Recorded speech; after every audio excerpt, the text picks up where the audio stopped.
So my guest today is a comedian, an activist, and author. He did something that was not an easy thing to do back in 2016, I believe it was, when he went to the Middle East and he did this tour where it sold out 27 different places: Dubai, Beirut, Cairo, Kuwait, Amman, in front of the King and the Queen of Jordan. And we had him on 4 years ago. We were putting an annual convention together in Las Vegas. We had, I don't know, 4,000 or 5,000 people there, and we brought him on, and the crowd fell in love with him immediately. When this guy's on stage, he lights up. But at the same time, the reason why I wanted to bring him on, I respect his opinion. I think when a country like us is in a situation that it's at, sometimes we need comedians. Comedians can play the role of a synergist to kind of lighten the load and get us to say, listen, can we all just get along?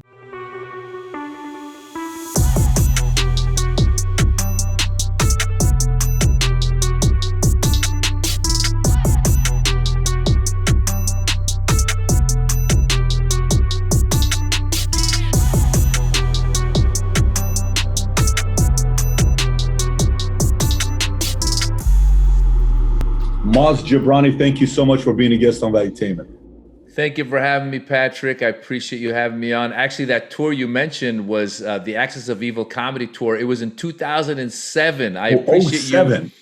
Yeah, I know. It's good because as I'm getting older, I like that you kind of pushed it up a little. So now I felt younger for a second. I was trying to make you younger, but 2007. So the talk you gave on the TEDx, the one that's got 15, 20 million views, was that 07?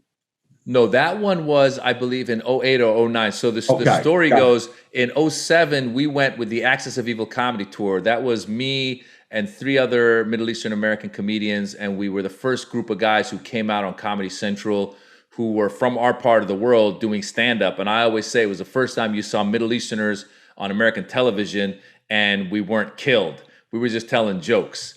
And so that tour took us to the Middle East. And it was amazing. Like you just said, we got a chance to do 27 shows over 30 days. The King of Jordan showed up at one of the shows, right, and that set us off. And then after that, we kept going back. And the TED Talk that you're talking about that has something like 15 million views happened a couple years later in Doha, Qatar, which I'm sure you've been to. Yes. It's a smaller version of, let's say, Dubai, but it's still beautiful, state of the art. And that, what I love about that TED Talk is not just the fact that, I got a chance to go do this TED Talk, but the fact that they did it in Doha. So when they go to the audience, you see people dressed in the traditional Arab garb and they're laughing.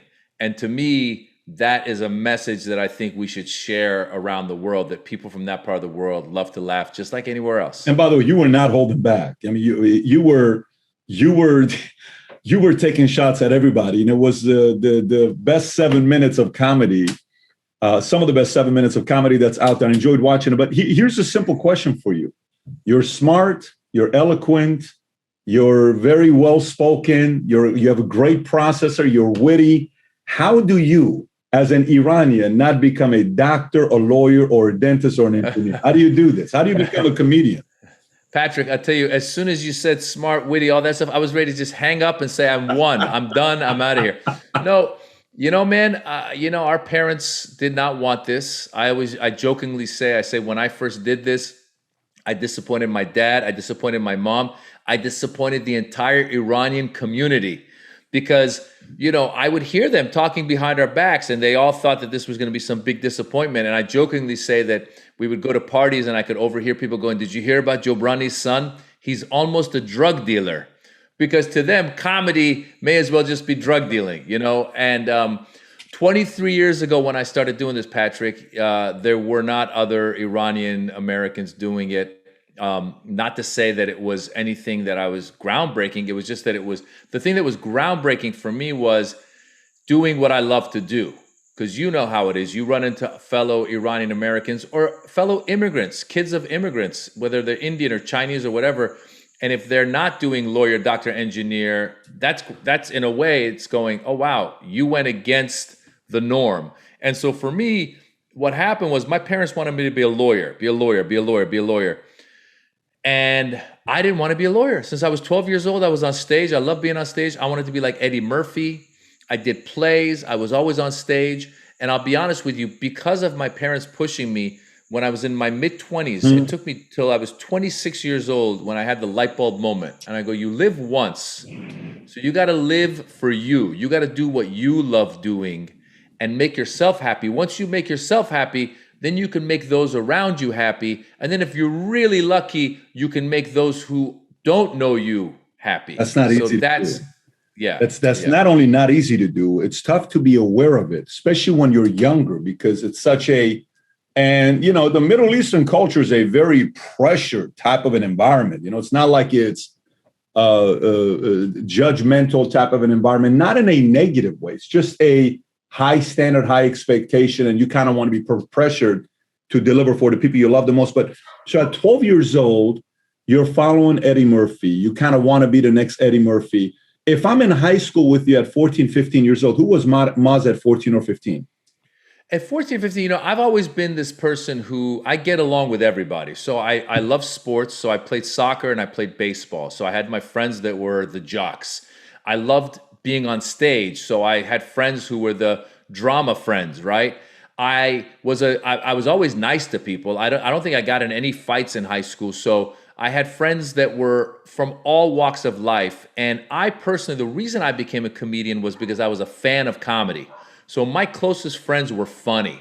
So I love being around these guys. And I'll be honest with you, Patrick, there's people that I grew up with that were definitely funnier than me, but they just didn't have the vision or the drive to end up doing what I ended up doing. Because I knew from a young age, I want to be on that stage, on that screen. That's what I want to do. So I was able to get to where I am because I knew where I wanted to go. So you said 23 years ago, 1998. Is that kind of when you first started? Is that your? Yeah. So up until then, I was doing plays. I was keeping my toe in the water while I was trying to keep my parents happy. So I was going to go be a lawyer. And then while I was in college, my junior year, I went and studied abroad in Italy for 1 year. And I tell every young person, I go, if you can go study abroad, go, get out of here, go to another country, experience it. You grow exponentially. It's one of the best years of your life. But while I was there, I go, oh, there was a professor. I liked what he was doing. So I said, maybe I'll come back and become a professor. So I come back and tell my parents, I go, I'm not going to be a lawyer. I'm going to be a professor of political science. And right there, my mom goes, what are you talking about? Like, yeah, my mom goes, there's no money in being a professor. Yeah. I go, Mom, how do you know about the market for professors? You don't know what you're talking about. So anyway, started grad school to get my PhD in poli-sci. While I was there, I started doing plays again.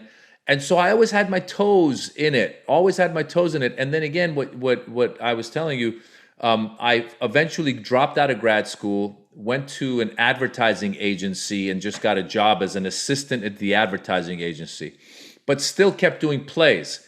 So I'm doing the play at that time, and I have a video of the play, and I'm in the ad agency making a copy of the video for the other actors in our play. And while I'm doing that, there was a guy by the name of Joe Rhine. Now, Joe was older than me. He was in his 60s at the time. He was a really nice guy, always very supportive. And he goes, hey, Maz, you're funny. Have you ever thought about getting into acting and comedy? I go, Joe, throughout my life, I wanted to do it. My parents kept pushing me in another direction. I said, in the next few years, I may go for it. And he goes, let me talk to you. He takes me into his office. He sits me down. He says, Maz, listen to me.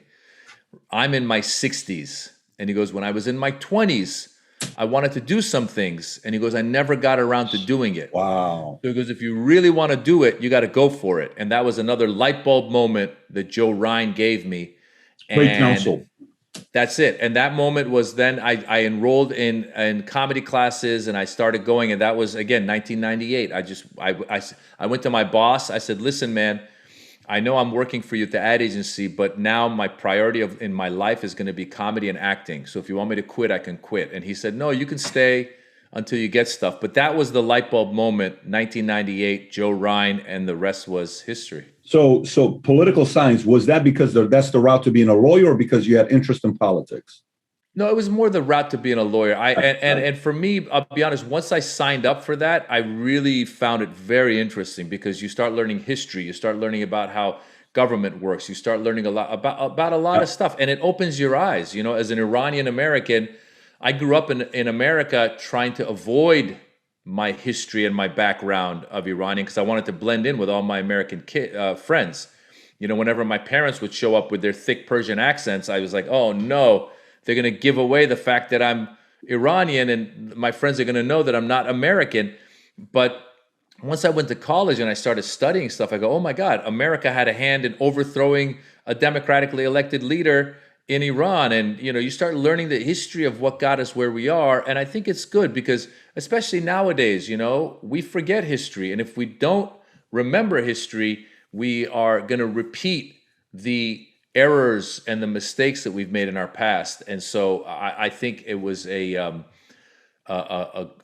good major for me to take. It's interesting what you just said. America had a hand in overthrowing a democratic leader in Iran. We'll get to that here in a minute as well, because I kind of want to see some of your thoughts there, because I know behind every comedian I sit with or I speak with, the deeper you go, listen, every one of them has a glimpse of genius. It's not easy to be a comedian. Comedian is not like, to be able to have the second you have to come up and be witty and, it's not an easy job to do. But let me ask you one question about 98 to 2008 to 2015 to 2021. How much has the industry of comedy changed in that 23 years? Well, the industry's changed a lot. And it's interesting because I have young people asking me questions sometimes. How do I get started? What do I do? The basics are still there. It's like if you watch, let's say, baseball, and you ask a baseball player, they say, yeah, you got to really get good with your swing and you got to work on your infield and you got to work on your throw. The basics are still there. And the basics for comedy, I tell everybody, if you want to be a stand-up comedian, the basics are get on stage as much as you can and write as much as you can. And what I mean by that is when I say get on stage as much as you can, that means you got to get on stage 5, maybe 10 times a week. And you do any number of minutes. Like some clubs will say, oh, you get 3 minutes when you start out. They might say you get 3 minutes, you get 5 minutes, you get 10 minutes, now you get 20 minutes. But you got to do all of that. And when I say write as much as you can, you don't want to be in this business for 20 years and be doing jokes that you did 20 years ago, because people are going to lose interest. And also you as a human being are going to grow. So I have jokes from my first solo special. It was called Brown and Friendly in 2008. That's when my son was born. So I have jokes of my son as a baby. Now my son is 13. But if I'm on stage doing jokes about my son as a baby and I'm still doing, I feel like a fraud. So get on stage as much as you can, write as much as you can. However, the way the industry has changed is now more than ever, you can be in control of your own destiny. Because when I started, you had to go, get this, there was a booklet with all the agent names. Hopefully an agent sees you, get into a club, maybe somebody sees you, you move up the ladder of the club, et cetera, et cetera. That's how, there was no social media. Even MySpace was maybe new or hadn't even started yet. But now you can end up in any social media format that you choose to. You can go and get a fan base. I know comedians right now who don't have that many years under their belt as comedians, but they ended up on, let's say, Clubhouse or on TikTok or on one of these things, and they ended up with 100,000, 500,000, 1 million followers. The clubs are booking them. So these guys have grown their own business. Now they need to grow into the level of delivering in the business. Because you could have the fans, but if you don't have the years under your belt, they're going to come see you live. And about 30 minutes in, you're going to be out of material, and they're going to go, where's the other half an hour of the show? Yeah, and pros catch that fairly quickly. You can probably tell when somebody is winging it and they haven't really prepared for it. I'm assuming when you're in the space like you. Not just us, the audience can tell. So the audience shows up. Listen, the fact is the audience sees you. This was happening early on when that show, Last Comic Standing, was happening. Sometimes you'd have comedians who had less experience, but they were winning on that show. And so audience members would tune in on NBC and see a comedian do 3 minutes and go, oh, I love this guy. And then they go see him live and they realize, oh, he doesn't have more than the 3 minutes or more than the 20 minutes or 30 minutes. So it's disappointing to the audience member as well. Comedy is a art form where you really can't fake it. And you very rarely see a young success in comedy. In music, you could be 15 years old and have the voice of an angel and have a producer find you and say, let's go make music. And you could be 16 years old and just be a superstar. In stand-up comedy, you got to put in 5 to 10 years before you really start finding your own point of view. Stand-up comedy is about having a point of view. It's about delivering that point of view. And very rarely throughout our history have we seen really young successes. Eddie Murphy, Dave Chappelle. Chappelle started at the age of 14. So by the time he's 21, he's already hitting it, right? So, but it's a rare thing. Usually with comedians, you get to your mid-20s, early 30s before you start seeing some success. Because listen, Patrick, when you first start out in stand-up, you're off stage, you and I are talking. When I first start out in stand-up, when I go on stage, you would see the person emulating the hero, their comedy hero. So I'd be on stage trying to be like Eddie Murphy. I'd be on stage trying to be like Richard Pryor. Sure. But the longer you spend on stage and finding your voice, the closer the person off stage becomes to the person on stage. And eventually what ends up happening is that's how some of my writing happens, because I get so comfortable with who I am on stage that I'll be off stage talking to a friend of mine about something that happened, and without even trying, I'm writing my material. That makes sense. Because I'm expressing my opinion off stage the same way I would on stage. And then, so do you get off right off the bat and say, shit, I just said a joke I've never said before. Let me write it down so I can remember. Are you doing that?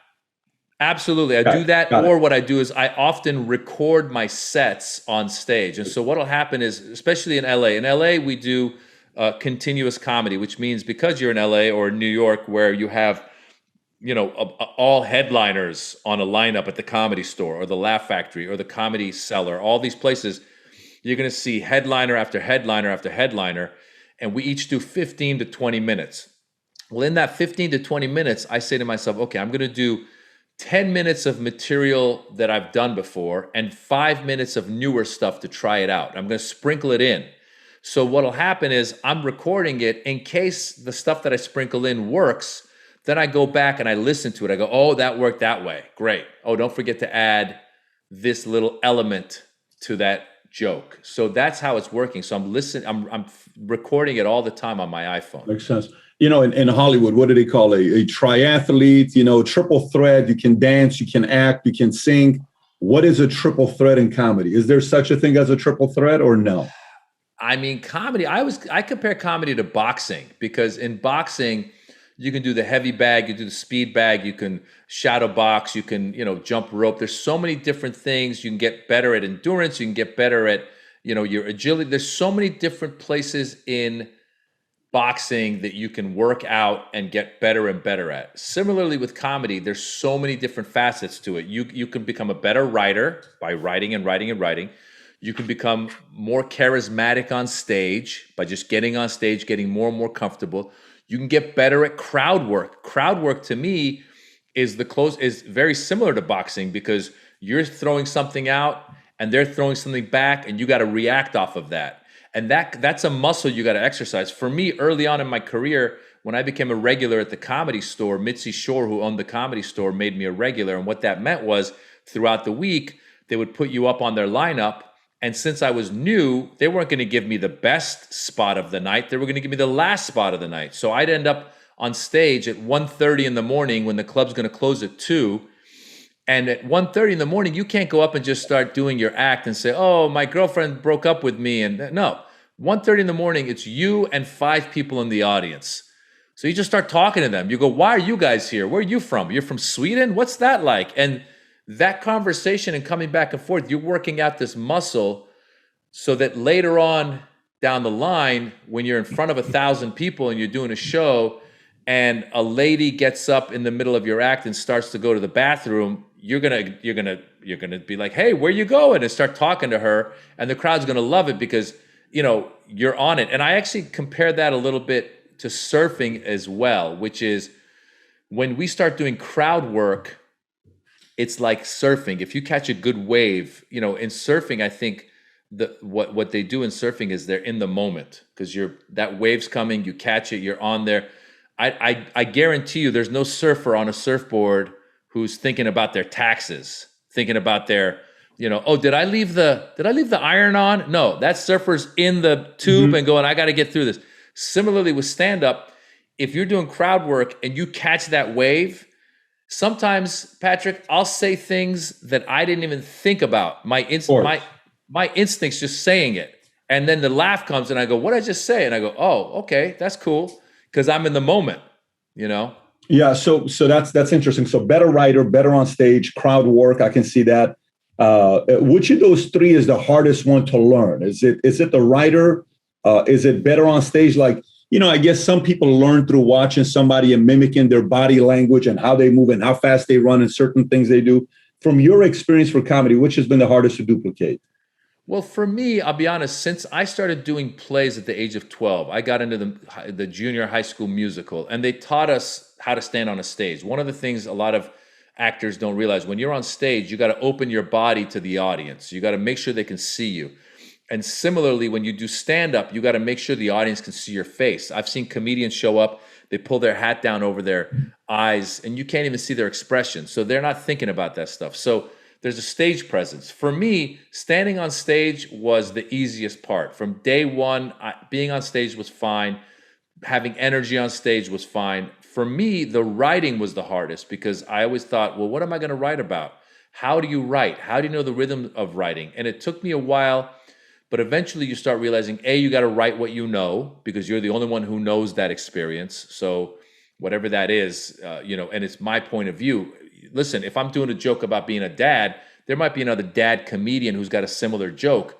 But if it's coming from my experience, then it's my experience, and I can tell you that joke. Makes sense. And the other thing about writing comedy, there's a rhythm to it. It's like a math equation. It's almost like ba ba ba ba ba ba ba ba ba ba ba ba. It's got to be. There's a rhythm. So, as fellow comedians, sometimes we'll sit in the back of the room and watch a comic do his act or her act, and afterwards we'll go over and say, hey, when you did this, this, and this, have you thought about saying this afterwards? And they say, oh, that's cool, let me try that out. And similarly, comedians will come to me and say that. They go, when you do this, you should do that. So we all know the rhythm now. Yeah. But for me, writing was probably the more challenging part of it. But now I feel very comfortable. Why? Because I know my voice. As a matter of fact, I try to challenge myself sometimes by sitting in the back of the room and seeing if I can write for other people. And if I can, that to me, if I give it's called a tag to their joke, to their punch, to their joke,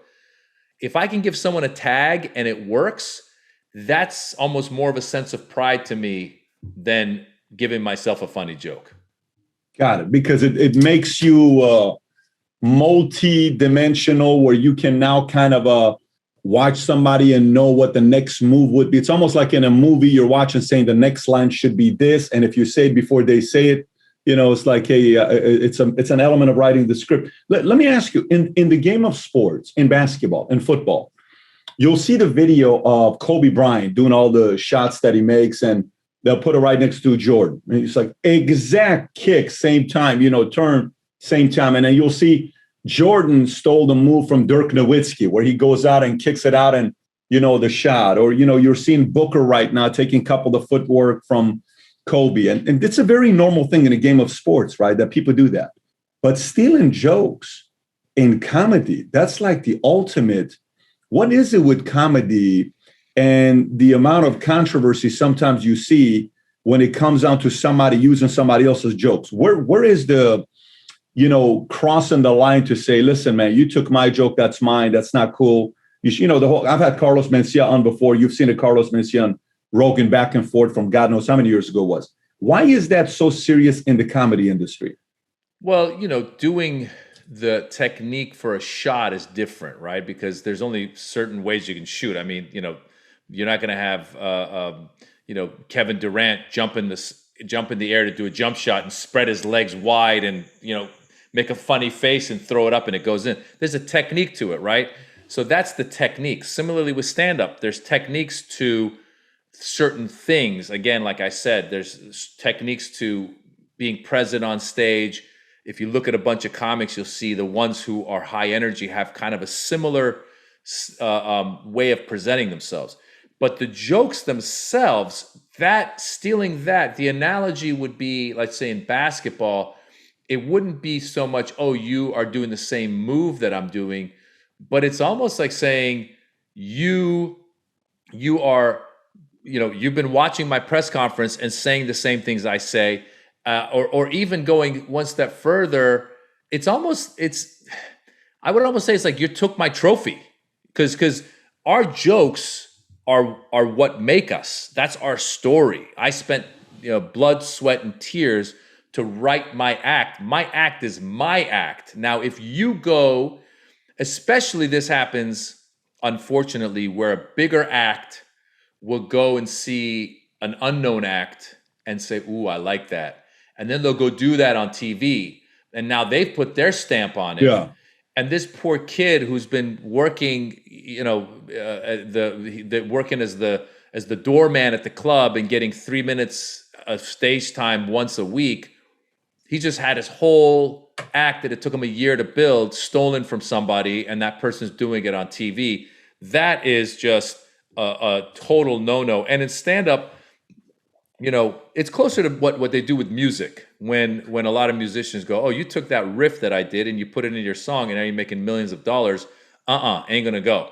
I looked up, in Michael Jackson, "Mama say, mama sa, mama kusa, mama say." I looked it up, and that was an African singer who had a song that said "mama say." It was "mama sa, mama kusa." That's a whole thing, and it's funny because supposedly Michael was doing the song, and at some point he started riffing. Because the song has nothing to do with "Mama say, mama sa, mama kusa." He just started saying "Mama say, mama sa, mama kusa." The song takes off. This guy shows up and goes, "Whoa, that's my song. You can't just do my song and your song."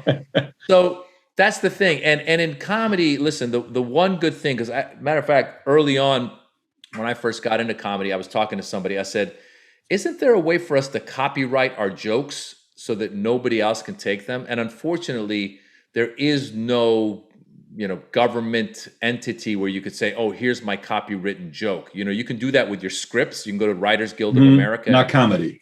Comedy can't. But the best thing you can do is get it out on a special. And once it's out on a special and it's there, and if somebody comes and says, "Oh, you took that joke from so-and-so," you go, "No, I did that joke in 2008. Here's the proof." And that's all we can do. So and by the way, one last thing. Joke stealers, eventually they get ratted out. So all comedians know who the joke stealers are. So would it be fair to say it's kind of like you watch, you see they'll show Joe Biden, and Johnny Carson shows a video of Joe Biden, telling the same exact speech of somebody in a Britain parliament says it, or even Ivanka Trump when she gave the speech, and then went and said Michelle gave the speech just a few years ago similar to it. Is it similar to that when politicians kind of give the same? Would you use that as an analogy? Absolutely. And it was Melania Trump, and it's plagiarizing. Trump. Yeah, yes. It is plagiarizing, especially if, listen, the problem with comedy, by the way, is, I always say I'm jealous of musicians, because a musician can have a concert and at some point they can go, "I'm going to sing this song from the Rolling Stones." And they just sing a Rolling Stones song, right. And they just say and everybody knows it's a Rolling Stones song, and they say, "I'm going to do it." A comedian can't be on stage and say, "I'm going to do an Eddie Murphy joke now. This next segment is Eddie Murphy." I can't just do that. That would be so awkward. I can see that part. I'm going to tell this joke from, George Carlin. It's my favorite joke. He said, but I think I can say it better than he does. I had a guy one time told me, he said, "I like your marketing strategy. I want to kind of use it myself. Do you mind if I use it?" I said, "Yeah, sure." He asked permission. I thought it was respectful. I said, "You can do it in Chicago." I was dressed as George Washington, and I had this event. I had my wife dressed as Lady Liberty, and we were acting out certain thing. I came out as a General Patton from George C. Scott, the movie Patton. Yeah. And I did the whole 5-minute skit. It's like, I want to be able to do this in my event in Chicago. I said, "Go ahead and do it." I said, "What's your gift?" He says, "My gift is I get to see people who have come up with ideas, but I can do better than they do with the idea that they came up with." I feel like sometimes there are certain people in the comedy world that maybe in certain business are like, I can probably take that guy's joke and do it better than he's doing it with the platform that I have. I don't know. I think sometimes. Yeah, I don't care. Yeah, I don't care how good you think you are. You can't take someone else's joke. First of all, there's two sides to this. One is you're taking that poor guy's joke and going and doing it. Secondly, though, you have to live with yourself that you've stolen someone else's joke that isn't a sincere thing coming from you. So eventually, that's got to start eating away at your own sense of self-worth or your own sense of being a comedic creator, because it goes totally opposite to what I told you a second ago about sitting in the back and saying, oh, I want to write extra jokes for this comedian because I want to be able to tell people I'm good enough to write jokes for other people. When you start stealing jokes, you're saying I'm not even good enough to write jokes for myself. I'm stealing jokes from other people, and that's got to wear away at your self-worth and your self-confidence to go, God, am I a fraud? I mean, really, ultimately, I think that happens underneath, you know? And so I think in every industry, you're going to get exposed if you do that. There's ways to get exposed in every industry. I always say a bad idea always gets exposed. It doesn't matter. It can convince you for a minute, for 6 months, 12 months, eventually 5, 6, 7 years later, people are going to say, this is not a good idea. I don't support it. And that happens in every business. Well, let me tell you this too, before you leave that, I was going to say, as a comedian, there was a comedian named Freddie Soto, who was one of the funniest people I ever knew. And unfortunately, we lost him like 10, 12 years Freddie ago. Soto? Freddie Soto, S-O-T-O. If you look him up, he was this Mexican-American comic out of El Paso. Yep. He was a regular at the Comedy Store. He was a guy I looked up to, and he was brilliant.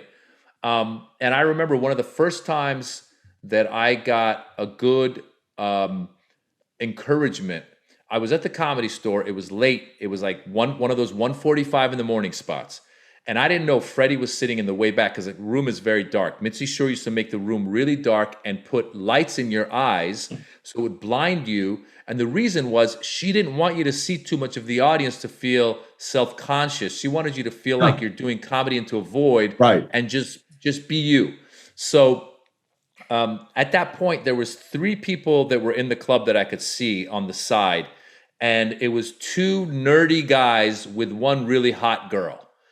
And so I went on stage. I was newer to comedy, so I just started doing my act. And then 2 minutes in, I'm thinking to myself, why am I doing my act? I turn to them, I go, I'm curious, how did you 2 end up with her? What's the story here? The next thing you know, I'm having fun with them. They're laughing. I'm making jokes off of what they're telling me. I have a fun time. We call it a night. The whole club ends and they leave and the lights come up and I see Freddie Soto was sitting in the back. So I go sit next to Freddie and he says, hey man, you're funny. I go, thanks. He goes, I've realized comedy is not about bits. He goes, you're either funny or you're not. And he goes, you've got the comedy, the thing. And he also said, he goes, if it's just one bit that's going to make you, then forget it. So similarly, if you have someone, I've had people say, oh, so-and-so stealing a bit you used to do. I go, well, that's fine. I got 1,000 other bits and I'm going to keep writing. And if that's that person's problem, I'm not because sometimes comedians will say, oh my God, he took my bit. And it's their end of their life. I go, no, you better have more than one bit. Yeah. Ray Kroc, the founder of McDonald's, said something very interesting one time. They asked him a question. They said, hey, so how do you feel about the fact that everybody's stealing your idea, with this whole franchise model and what you've done with McDonald's? He says, you can take our system. You can take everything you're doing. You cannot take our mind and our heart away from us. We are very good in business. So at the end of the day, you're going to find out who the real business people are. Just like in your world, when Freddie Soto said, you're going to know who's funny and who's not. You figure that part out. Here's a question. And Ray Kroc, by the way, I saw the movie. Ray Kroc stole the thing from the other guys. So from the 2 brothers that he bought it from. Yeah. So talk about that guy. That guy, the 2 brothers didn't have a vision. They didn't want to scale. This guy wanted to scale, and he wanted to be known as the founder. And, it is what it is. So, but going back to a guy like you, in every world, we like to see redemption stories. I'm curious to know what you're going to say since you're in this space. Redemption stories. Robert Downey Jr. goes away for a few years. He comes back. He crushes it. And we love that story. You see it in sports. A guy goes away. He comes back. He does very well for himself. You think a Mencia has a shot of redeeming himself in the comedy world? Is it too late for him? Gosh, I think with Mencia, I think from what I've heard, I haven't run into him. From what I've heard, he's doing fine in the clubs and he's got his fans. The thing about comedy is, if you get burned in the industry, it's hard to come back, depending on what it was. Is it pretty political or no? Is it It's political, but it's also like what it was. So Robert Downey Jr. had addiction problems, and he comes back, and people are rooting for him. They're like, "Oh, we want you to do better, right?" But if you get caught for plagiarizing or stealing, unless and I'm talking about in the industry now, Yeah. unless he were to come back and say, I'm going to make a movie about a guy who lost everything because he got caught plagiarizing, and then he grows and he comes back and, he realizes he's going to be himself, or he does a one-man show about it. Self-deprecation, Something, self-deprecation, Yeah. but also like showing that there's growth. I mean, maybe then. But the good thing about being a comedian or a performer that tours is your fans love you. I mean, you're going to lose some fans because of that, but you're Yeah. still going to have some hardcore fans. I mean, Mencia is still a great performer. He gives a great show. So I'm sure that he's doing great on the road.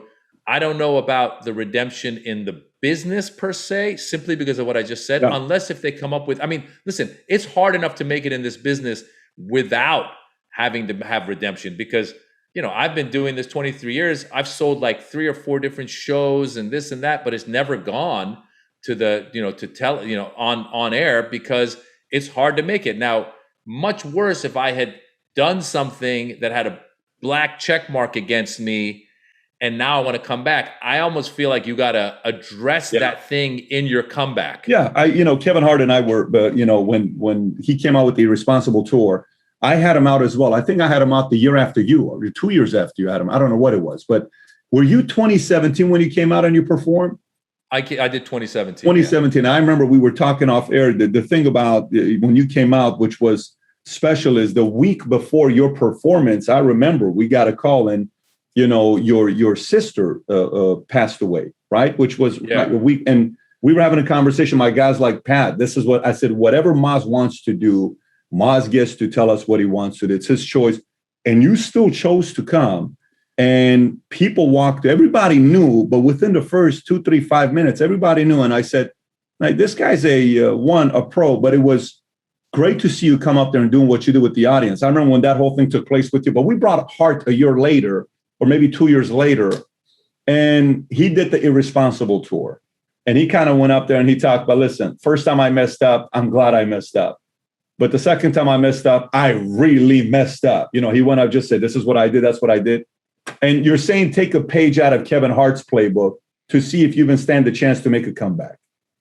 Yeah, I think you need to address the elephant in the room, right? So if I, for example, got caught for embezzling money, and Richard Pryor is a great example. Richard Pryor set himself on fire trying to smoke crack. And then he went on stage later and did an act where he talked about setting himself on fire. And he made it funny because he goes, you'll never run faster than when fire's chasing you and it's on your back. And whatever he did, you have to address it. You have to address it somehow, either in a funny way or in a sincere way. You could go up to, if I had embezzled money, let's say I were Bernie Madoff and now I've gotten out, I'm doing stand-up. I better have some jokes about it, or I better go on stage and go, look, guys, thank you for coming out. I appreciate you giving me a second chance. I embezzled all that money and, I don't know what got in it. Whatever it is, I apologize. I did my time. You have to address it. Because if you go on stage and you don't address it, then, no one's people are just going to be thinking about it the whole time. That makes sense. I mean, we'll see what happened there. When we had him on, I told him, I said, why don't you reach out to Rogan over the internet, Twitter, send him a tweet and say, why don't you guys get together? He never ended up doing it, but who knows what's going to happen there. But it is what it is. We wish every one of these guys nothing but the best, and hopefully he'll redeem himself. But Rogan had we talked about Robert Downey Jr. earlier. Rogan had him on. I don't know if you had a chance to see that one when it was Downey Jr. and him. If you haven't seen it, it's a great one. I mean, it's very interesting when they're talking to each other. Joe says, what's off limits today in Hollywood? And, Robert starts kind of laughing and cracking up. Where are you going with this? And he says, the one movie, Tropic Thunder, right? He says, is Tropic Thunder doable today? Can you do Tropic Thunder today? And Robert says, I don't know, can you not? Because, acting like a different personality and color and all this other stuff. He says, I don't know if we can get away with that today. Maz, what is is there any off-limit stories for comedians today? Are there stuff that maybe you could have touched 10 years ago that you're better off just not touching today? Listen, man, it's an ever-evolving world. I always say that. I think we need to grow as individuals. There's certain words that were said in the 50s that you can't say now. There's certain words that were said in the 80s you can't say now. There's certain words that were said 5 years ago you can't say now. And I think on the one hand, I have kids and they sometimes show me and they tell me and they lead, and that makes me believe in the future, because I go, wow, these kids are progressive, and they see a world where all the colors come together, and it's not about the colors, it's about your character, either a good person or a bad person, right? So I think that we need to grow. I think comedians, though, end of the day, we get to choose. You live and die by the laugh. So if you sit there and go, I want to tell this joke that's going to be talking about something that, let's say, is derogatory to women, or is misogynistic, or is could be construed as racist or whatever. Yeah. You know, if you're that passionate about it, get on stage and try it and see what happens, because the audience will tell you either they won't laugh, or they'll get up and walk out, or they'll laugh. You know, there's some comedians who push that envelope and still come around with a punchline that makes the audience go, oh my God, I didn't see that coming. And there's a lot of comedians that have been, you know, canceled for things they said. And the unfortunate thing is, nowadays on social media too, you might just throw something out that you think, you know, very little about. You might say, oh, whatever. Gosh, it's so dark today. Blah, blah, blah, and use some terminology that might be construed as racist, but you weren't meaning it to be that. But then all of a sudden people are coming at you and you're going, oh no, you know. So that's also a different thing, because a lot of times people take things out of context. And that's why I always tell people, I go, if you're about to go, I mean, unfortunately, social media doesn't do this, but I would say it to the fans of that person. If you're going to get upset at someone that you're a fan of, look at their full history. So if you know somebody who's been, let's say, an advocate for Black Lives Matter, and has been an activist, and has been vocal for racial equality and all that stuff, and then someone says, oh, they made a racist tweet, then look at it and go, oh, was that an intentional tweet? Was that a mistake? And don't judge that person off that one tweet. Look at their full story. But unfortunately, social media doesn't do that. Yeah, you know, the thing is, for me, like when I was in the Army, we would joke, and you'd sit there and you always had the funny guy in the Army. The Army's filled with funny guys and telling jokes. 90% of the jokes would get you canceled today on any given day if it made it out on YouTube. If it was heard, you're going to be in trouble if it makes it out. But I understand if politicians have to walk on eggshells. I get it. Okay, yes, you chose to go say you have the solutions to help a county, a city, a state, a country. Yes, every word comes out of your mouth, you're going to be judged for it, because that's your job. I understand if a parent, fine, you're a parent, you talk to your kid in a certain way, that kid's going to remember it for 20 years. But a comedian walking on eggshells, like, we got to have a place where somebody can get up and say what everybody's thinking about. Like, you know how, you know, hey, let me address the elephant in the room, and then boom. And everyone's like, oh my gosh, you addressed it. Shit, that was kind of cool because I was thinking about it. If we can't address the elephant in the room, who the hell can? If comedians can't do it, you know, like, who else are we going to rely on to do that? Pastors? You know, no, listen, you're absolutely right. And if you come to the comedy clubs, they are like, I think the place where it gets carried away is when somebody films it, puts it on social media. That person wasn't in the room, right? Takes it out of context, and it blows up. Because I've been at comedy clubs recently, and a lot of comedians are saying things that could be construed in certain ways, but the audience, for the most part, is getting it. Let me ask you, when you're doing it at the comedy club, do you guys always have it live with the camera on, or do you guys say turn off the cameras? For the most part, a lot of clubs don't allow filming. So if someone's filming you, really? Someone will come tap them on the shoulder. No, we're not. You know, that's not allowed. Because also, it's not even about, oh, we're afraid that it's going to get out and there's going to be backlash. But more importantly, if I'm working on my act so that I can put it on a special, sure, and some bozo comes there and puts it online, and now that thing's already out there. So now when I go to Netflix and go, hey, I got this great joke, they're going to go, well, it's already out there. So that's really the main reason why we don't want that stuff. Yeah. And I'll be honest with you, I actually recently had an experience where I lost a potential job to a retweet that I did, because this company that was going to hire me, I retweeted something that had to do with the CEO of the company, but I didn't even think about it. Like a while back, someone had done some video and I was like, oh, that's interesting. Retweet. That's it. I didn't think anything about it. I didn't care about the CEO of the company. I didn't have any sort of, it was just that the tweet that I saw was making a social commentary based on income inequality. And I said, oh, okay, I could be, I'm for income Sure. equality. Sure. Yeah.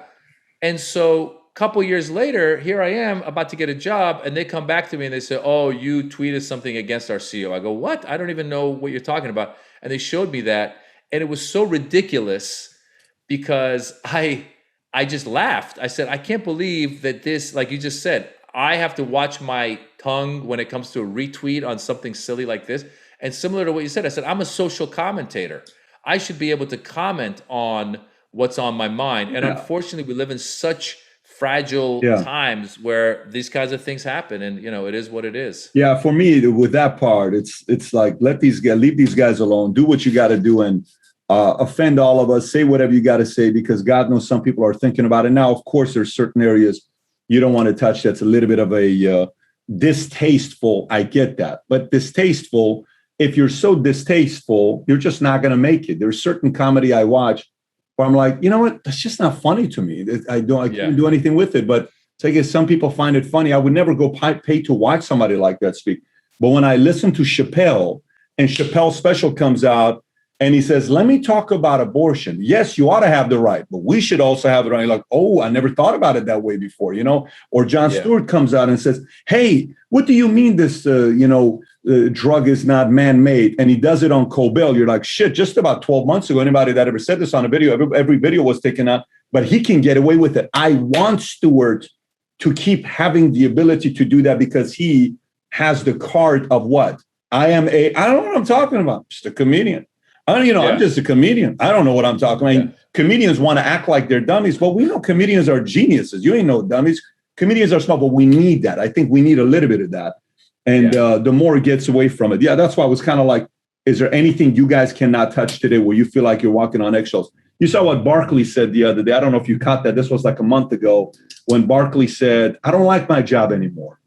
And he said, what do you mean you don't like your job anymore? He says, half the time off camera, I'm being told what I can and can't say. I just want to talk. I want to have a good time. I'm going to probably stop doing this in 2 years because I'm not having fun anymore. So when you try to silence everybody to that level as well, and it no longer becomes fun, then the guy doing his job is not having fun. And if the guy that's doing his job is not having fun, we're going to feel the fact that that person's not having fun doing their job. Anyways, that was pretty interesting perspective you sharing with us on what the market's like right now for comedians. So let me go a different angle for you. You're Iranian. I'm Iranian. Mm-hmm. You came right before the revolution. Do you remember the exact date when you guys came out here or no? Do you remember, I know it was 78, but do you remember the date? We came, I think it was December of 78. Wow. And December 78. It was the coldest winter in New York. We landed in New York, and we were gonna try and live in New York, but it was so cold. My mom said, "Let's get the hell out of here." And it's funny because as my mom and dad later separated and divorced, etc., my dad would say, "I was gonna buy this building in New York that's worth $150 million now, and your mother told me not to buy it." I'm like, "Dad, get out of here," December of 78. Wow. So do you actually have memories of living in Iran or no? Dude, my memories of living in Iran, you and I were talking a little bit about Rocky. So one of my memories of living in Iran was seeing Rocky at like 5 or whatever the age was. Seeing Rocky, my father was a big boxing fan. So we love Muhammad Ali. I love Muhammad Ali. One of the reasons I think why I do what I do is because of Muhammad Ali. Because I remember, Patrick, years later when I came to America, I always thought of Muhammad Ali as this amazing boxer. But I come to find out he was an amazing humanitarian. And I remember driving on La Brea Avenue when I was working in the advertising agency, and Apple had this ad campaign called Think Different. They had Muhammad Ali, Gandhi, Einstein, and there was a picture of that famous picture of Ali where he's punching and it's got his fist. And I'm looking at it as I'm driving. I'm an assistant. I'm making like $20,000 a year doing nothing, and I see the picture of Ali. I go, oh my God, that guy touched the whole world. And I go, God, I want to do something where I can affect people. And that was all when it was building up to that Joe Ryan moment. And I just I loved what he stood for. He had the belt, the championship belt, and he goes, "I'm not going to Vietnam to kill the yellow man that I have nothing against." And I go, that guy gave up everything. So that is something to aspire to live on your principles. So Muhammad Ali, Rocky. I remember I had Spider-Man comic books. Spider-Man. I Wow. remember a lot. It was a regular, I don't Where'd you know guys how live old in you Tehran, are. by the way? Where were you in Tehran, dude? I think we were in the north, like the nice area of Tehran. My father was a Gandhi? successful, huh? Gandhi? I don't know where the area was, Uh, but I just remember my dad was a successful businessman. My dad, the closest I can say is my dad was like Vito Corleone in The Godfather. People that needed things would go to my dad; he would help them out. nice. And I always thought like maybe my dad's exaggerating until when he passed away, I would run into people who would be like, "Listen, if it weren't for your father, my family never would have gotten out of Iran. Your dad did this. Your dad." He was a very generous man, and so as a kid, I mean, it was very Western because it was under the Shah, so we had a lot of Western influence. So as a kid, I just had a regular, almost Yeah. American upbringing. You know, Do you do? Because I was born October 1878. So you're 72. I'm 78. You're February 26th. I'm October yeah, 18th. So I came November 28th, 1989, right after Khomeini died. Khomeini died is when we came. July 15th, 89 is when we escaped. November 28th is when we came here in 1990. We lived in Germany at a refugee camp for a year and a half. So you see Iran there. You leave Iran because of what's going on with the Iran revolution. Good timing on your dad's end, by the way, because at that time I think the two man was still less than $20, 22 man a dollar. Later on, I mean, right now it's ridiculous if you follow some of the numbers on what's going on. What do you think about what's going on in Iran today? You see the climate, you see what's going on with water, you see them wanting the revolution, you see China came in and signed a 25-year contract, $400 billion. What do you think about what's going on in Iran today? my heart breaks for every young person in Iran. I've seen this for so long. The problem with Iran is it's been 40 plus years of what's been going on. And so you see this. I get people sending me messages, help us. I got nothing, and unfortunately, like I was just in Dubai recently and I'm looking at Dubai and I go, geez, Dubai had no natural resources and look at what they built in the past 30, 40 years. And I go, Iran had all these resources. Iran had and has so much capacity of brain capacity. I mean, Iranian students were coming to Stanford University to the electrical engineering PhD program. And their first year in the PhD program, they were saying, we've already studied all this stuff in our undergrad. And supposedly they were like some of the top students. And then the problem is those guys come and they stay. Why do they stay? Because they want a better life and they can find that here. But they can't go back to Iran and have that better life because of the government being oppressive. The government's oppressive against women, against homosexuals, against Baha'is, against a lot of people, against young people. Mm-hmm. And it's an unfortunate thing. It really is this totalitarian state, and it breaks my heart.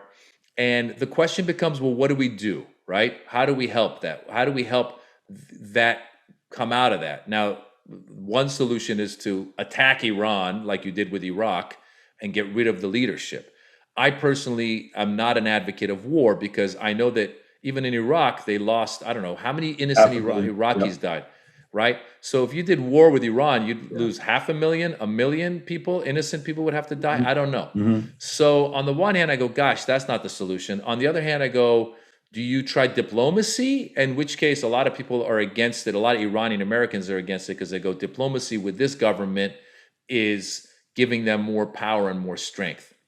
So I really don't know what the solution is. I'm hoping that the people of Iran are able to lead what I hope is more of an evolution than a revolution. Because yes, I want this government to go, but I don't want bloodshed. Like, I mean, there is bloodshed already, but I don't want it to be so bad. So in all honesty, I just try, whenever I'm faced with any issues, I try to just show my support for the people of Iran. Currently, there's protests in Khuzestan because there's no water. The water's dirty. Yeah. And I did on my Instagram post, I did, hey, I'm with the people of Khuzestan, and I want the media to cover this. And I don't know what the future holds, but it just breaks my heart every time I see the news coming out of Iran. Complicated situation that's going on. By the way, did you ever follow Feridun Farrokhzad or no? Did you know his story? I know his story because a friend of mine, so I made a movie a few years ago called Jimmy Westwood, American Hero. I described that as the Persian, I describe it as like the Persian Pink Panther. It's a bumbling idiot who wins the green card lottery, comes to America and saves the day. It's a silly movie. I made it for like 12-year-old boys, and teenagers like it and adults think it's a little too raunchy. It's a silly movie. If you're looking for a silly movie, Jimmy Westwood, American Hero. My co-writer on that is a guy named Amir Ohebsian. He had written a script about Feridun Farrokhzad that was beautifully written, and it won an award. The movie never got made because they never had funding for it. But what an amazing character, and what a complicated, interesting story he had. Very complicated. And the way it ended, I don't know if you know the whole story on how it ends in a hotel, with what happened to him. So last question I'll ask you before we wrap up here, since you made a comment earlier. You said when you studied poli-sci, you were curious about history because you noticed a link between U.S. under Carter and the overthrow of a regime in Iran that was pretty much a democracy, following a lot of the westernized philosophy under the Shah. Why do you think when the word Shah comes up, and how Iran was before, why do you think some folks bring negative connotations to what he did? Because I bet if I were to ask you, what did your dad think about the Shah? Is it fair to say that his assessment will be more positive than negative? Absolutely. I think, listen, the problem is people see everything black and white. They don't see the nuance of it, right? I'll be the first one to tell you, as a kid in Iran under the Shah, I thought, oh, what a great country. And there was a lot of great stuff that was happening. We were modernizing. We were a country to be reckoned with in the world and headed in the right direction. Now, at the same time, I'll be objective and say, yes, under the Shah, there was Savak, the secret police. There was people who would disappear. There was, people couldn't criticize the Shah, because that's just what happens when you have a king of any country. You can't criticize that king. And so was it perfect? No. Was it better than what's going on now? I would argue yes, because these guys who came and took over really brought in the dark ages. I mean, it got even worse. And so I think we should be able to talk about that and criticize the system before, without necessarily saying, now we've done that. Now let's talk about the current system. And now let's talk about what's going to come next. Let's take Egypt for an example. Egypt under Hosni Mubarak was very oppressive and limited. And then they got rid of Hosni Mubarak. They had elections, and this guy came in who was a Muslim Brotherhood guy. And it got even like as oppressive, or maybe more oppressive. Sure. And then they got rid of him, and now the military dictatorship. So the question becomes, I honestly don't know what the future of Iran holds. Living in a Western democracy, I appreciate the Western democracies. That's why the last 4 years, every time there was an attack, and I know our people were divided on Trump and this and that, but anytime there was an attack on the media, or anytime there was an attack on some of our institutions that existed, whether it's the judiciary or whatever, I always thought, wow, we're chipping away at what makes us a democracy. So I've already seen that game play out in Iran, where we got away from what was already a Shah with some freedoms, and then we got to this thing that's even darker, because we really, now it's completely controlled. So I'm just someone who's an advocate for people's voices, for democracy, and I think that we should be willing to. It's kind of like the conversation we're having right now in America about critical race theory. A lot of people say we shouldn't talk about the bad things America did with slavery or the Native Americans. I go, no, you have to know the good and the bad and be willing to admit that those things happened. It's almost like saying oh, wow, if you had a father who was abusive to everybody, oh, that guy was such a funny guy. Yeah, but he used to abuse mom. Yeah, but he was funny. Well, he used to hit all the kids. He was funny. Remember that time he stole all the money from the neighbors? But he was a funny guy. Let's not talk about all the. No, you should be able to look at the good and the bad. And the Shah brought a lot of good, but there was also stuff to criticize him for. So I think, we just got to keep an open mind with that. And again, not to compare the Shah with these guys are the worst. The current regime is, I mean, anything called a regime is usually a bad thing. And they really are. They really are. I have zero sympathy for the leaders of the government of Iran, and all my heart again goes back to the people. Can you see yourself ever before, while we're still here, do you see yourself ever performing in Tehran, like Cabaret Tehran? Do you ever see what you're doing out there in Aghay Maz Jobrani?